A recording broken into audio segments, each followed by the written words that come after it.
Good evening, everyone. I'm Brian Mastry. Seeing someone turn 150 just doesn't happen for any of us, right? We don't live that long. But when it's a business or a community or an organization celebrating that milestone, 150 years, we can all agree it is something to be celebrated. And tonight we do just that with the YMCA celebrating 150 years. We will look back in the next half hour at its history and how is a place for fitness going places where many could never have imagined more than a century ago. We begin with where it all started. Here's WWT's John Chapman. Omaha was a rough and tumble place, in the mid-19th century, and there was nothing really beyond bars and saloons to entertain young men. In 1868, bylaws for the Young Men's Christian Association were introduced to Omaha, giving young men something else to do other than hang out in bars and brothels. The YMCA provided lectures and social events for men. The YMCA was interested in improving the spirit, mind, and body of young men. The first few years, the primary focus was just meetings, leadership meetings, a lot of religious study classes, Bible study. As the city grew, the YMCA grew, offering more programs to young men. It was all kinds of recreational activities, but then also, education was another major focus. Classes for literally everything. Advertising, scuba diving, you could find all kinds of classes to take. During the Great Depression, there was a really wide variety just so that they could train people to do everything to get them a job. The YMCA changed to reflect the needs and interests of the community. In November of 1890, the interest was in Nebraska football. The University of Nebraska played its first football game against a team from the Omaha YMCA. Before they were the Huskers, they went through several names, but in 1890 they were known as the Old Gold Knights. And the very first game from the University of Nebraska was played here in Omaha against the Omaha YMCA football team. And Omaha YMCA lost 10-0. 150 years later, the YMCA is still here and still a big part of the community. Now, the Young Men's Christian Association is attracting more than just men. Vicki Halbert retired from the YMCA after close to 40 years of work. We're including women, we're more inclusive. We've gone into the fitness area for women. The Omaha community has different needs now, and the YMCA is meeting those needs. Daycare is a major concern and vital need of the community, and many people are now into health and wellness. One of the best things about the YMCA is that every day we evolve with the public that needs us. So the community, everything they need, we have been able to evolve. There are 10 YMCA centers across the Omaha metro area. YMCA officials tell us as the city evolves, the YMCA will continue to evolve to meet its needs. How does the Y continue to evolve? Most of us growing up knew it as a gym and swim. This next story demonstrates exactly how times have changed. I'm glad you're back. Well, I'm glad I'm here too. Yeah. We got a great workout today for you. Okay. How was Tuesday's class? Good. Was it? Good. Well, get comfortable because we're going to get started. On this Thursday afternoon, It's nice to see you. You just need one weight, just one weight. Just one weight. Yep, we're going to do squats, we're going to do rows, we're going to do push-ups. Yeah. One weight I can handle. Yeah, Two, one weight, just one weight, I promise you. at the Maple Street Y, Exhale. Susie Weingardner readies her fitness class for the hour ahead. Joe, yeah. I started with him in July of 2014. And he was your only client? He was my only client, and then he knew someone who had Parkinson's, and he said, I'm going to bring her with me. Keep your hips on the wall. Roger showed up. You're on your own, go. Then Ernie, and suddenly it was just this cascade of people. John Wayne. Yo! Nice, Ernie.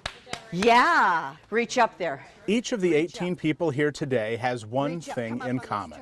Why is this hand out in front? In case you fall. Parkinson's disease. Most of the people you saw here were forced to retire early because their handwriting. They could not do the job because of their handwriting. And these were directors of corporations that can't work any longer. This is a modified jumping jack. What we have found and what the science has found is that when you get your heart rate up through that cardio exercise, your brain gets warm and it's ready for new neural pathways. At that point is when you want to do those skills that Parkinson's robs you of. The hand dexterity, handwriting, being able to use your opposite right and left. That's critical, and that's what is robbed with the Parkinson's disease. The thing about Parkinson's is the symptoms, the tremors, the loss of balance. They get worse over time. And I love working with people who have those health challenges and can help them live a really full life. Reach nice, Joe. This class at the Y aims to delay the disease. It's grown by word of mouth. People say, I know somebody who has this, have them come. I know another person who has it. And so that has been the way the class has grown. This class got so big, I had to kind of say we need to break it out. So they started at Southwest. Now stomp into it. And a lot of the people who come here go to Southwest, but Southwest gets about 10 people at their class. And it's also at Sarpy County. Most people come in a little frightened, will do their initial assessment, and one of the tests is just simply standing up and sitting down in a chair. Some people can't do that. And by the time we have taught them new dynamics of here's how to stand up. 2, 3, here's a proper way to walk where you're not going to trip over your own feet. They have cut the time off on their walking speed. They've just increased their speed immensely. They've increased their self-confidence and their assurance, and less falls, better balance. Bert, what part of town are you from? Originally North Omaha. At first, Bert Sampson thought she could overcome Parkinson's the same way she faced blindness in her left eye as a child, with determination. I was diagnosed with Parkinson's in 2013. And at that time I was working full-time and I could keep doing my job, but most of my work was on the computer, but the paperwork I couldn't keep up with because my handwriting and the tremors became worse as time progressed. And so then I had to retire. Up! Up! It's kind of when you first come, you feel somewhat intimidated because everybody's doing things that are so different from what you're used to normally. 6. But after a couple of weeks, everybody helps and cheers everybody on, and it's encouraging to know that other people are in the same place you are. Reach up higher. Higher, higher, breathe in. Exercise is huge. They are finding amazing delays in the progression of the disease. They're finding that you can recover a lot of your neural connections in the brain and your coordination to the hands. They're finding that by getting your heart rate up with exercise, it can reduce the tremors. It increases the cognitive function. And so it is the drug that can't be reproduced. It's wonderful for people. That's your worst tremors? Uh-huh. I couldn't hold a pencil. It was hard to hold the receiver of a phone. I couldn't write. It was difficult to hold utensils without dropping them. I just had to be very careful because I really didn't know when it was going to get really, really bad. Look up. After 6 months of exercising her body and mind, Bert Sampson recognized the changes. Her instructors noticed when she put pen to paper. She cried. You know, she couldn't even do a circle. And when I gave the challenge for the Y150, the exercise challenge of the 150 push-ups, the 150 whatever, I asked people to keep track of it, knowing that they probably wouldn't. When Bert came in the first time and said, well, here's my exercise log, I didn't even look at how many push-ups she did. I looked at her handwriting and I said, oh my gosh, look at this. She thought I was talking about the push-ups and I was talking about her handwritten log. I had to apologize to her, saying, oh, I'm sorry, Bert, I'm glad you did the work, but this is even better. My neurologist, she just says, keep on doing what you're doing because it's working. 2. The more you can use your brain while you are active, and all of her jumping and things, it creates new channels for the brain to be used in. And if you're not active, if you just sit, it just becomes dormant. Keep that chest Nothing can grow in it. Eyes forward. So that's why Susie tells us to be active every single day, because it helps us to grow. It won't stop the disease, but it certainly slows the disease down. At about 9 months, you know, they have hit their stride and they hold steady. And that's all I can ask for, is that they hold steady and not decline. This is the disease that, it's the gift that keeps taking away, unfortunately. This leg, okay, do it again. Our class sadly gathers at some of those funerals, and we have celebrations and post pictures, and we give each of the families posters of all the class participants, and universally all of the surviving family members have said this is the one thing that they kept wanting to go to, even when they couldn't get out of bed. They wanted to come to our class. This year, the class lost 3 participants. How do you keep us going so well? Oh my God, I wish I knew the answer to that. It's because I love y'all. I love y'all. Why I have it, I don't know. But you make out of life what you are given, and you do the best you can. Bert, my girl. You did great work. Great work. Great work. Oh. Are you worn out? Yes, I am. Best thing I've ever done in my life. I feel like everything in my life has brought me to this place at this time. I love you. I love you. Yeah, and I thank the Y for that. And we'll see you next week. Oh yeah, I'll Yeah. be back. Yeah. I'll be back. What a teacher to have, and didn't you agree? What a great bunch of students, and yes, they will be back. This WWT 6 News special continues after the break.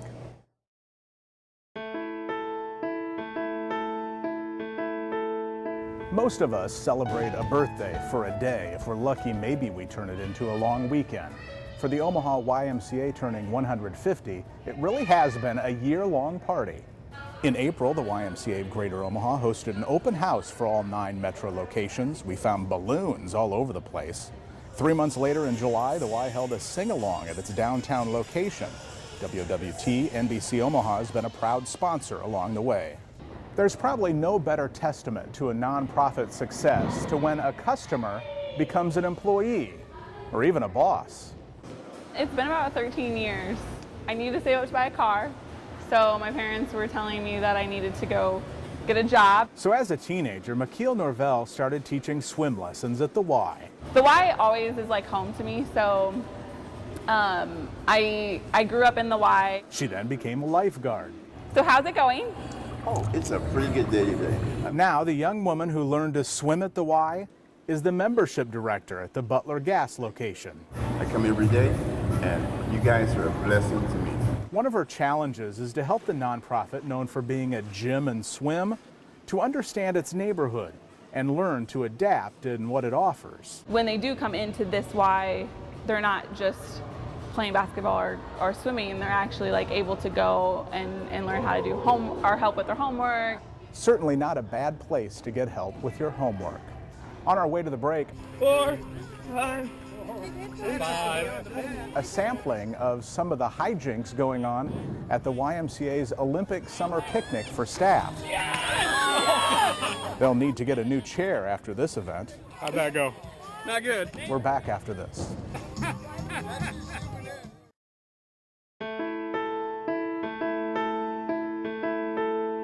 150 years in business brings with it plenty of milestones.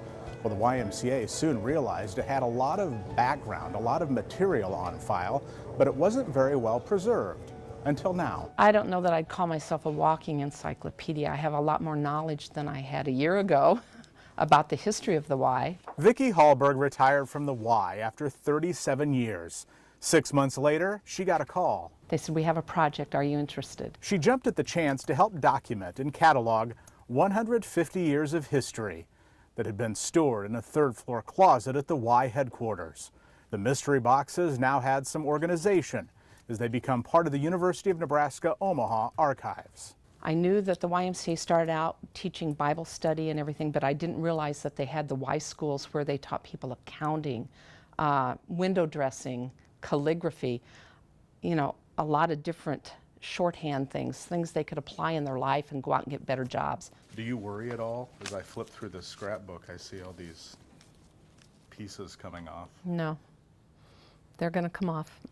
Did that happen to you a lot? It happened to me, yeah, a lot. The table was covered with it, the floor was covered with it. Since many documents are fragile, they're copied and turned into digital files so the public can see them.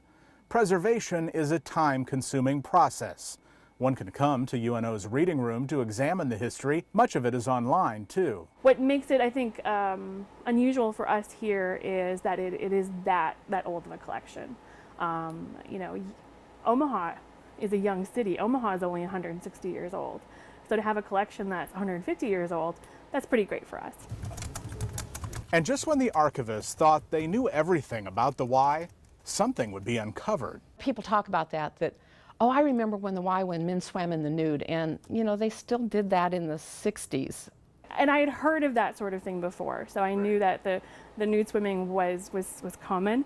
I was surprised that we had a couple photos of it. They are strategically posed, yes. The filter systems weren't that good, and so clothing would clog up the filters. From quirky photos to curious stories, there were all sorts of surprises in the yellowing paper. They were doing marriage classes. I found that really interesting. And it wasn't just one class, it was like a 6-month series of courses about how to have a successful marriage. But it was everything from choosing your mate to then after you're married. And then teaching English to the immigrants. I was just thrilled to see that they really had saved as much as they had. And we had those board meeting minutes and brochures and annual reports going back to the 19th century.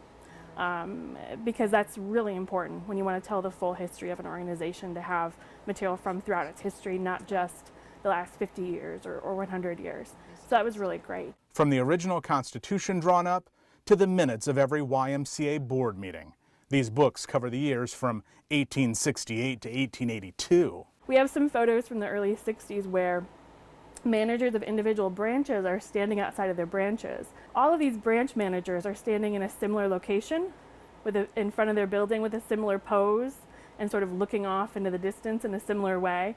And so I'm trying to get the branch managers right now. I think it'd be great if they recreated those sorts of manager with building, looking very distinguished and off into the distance, into the future of the YMCA. We'll be back to wrap up this WWT special after this. Come on. Oh, it's close. Yes. Into the break, another trip to the YMCA summer picnic for staff as they celebrated with some non-traditional games. Oh, wow.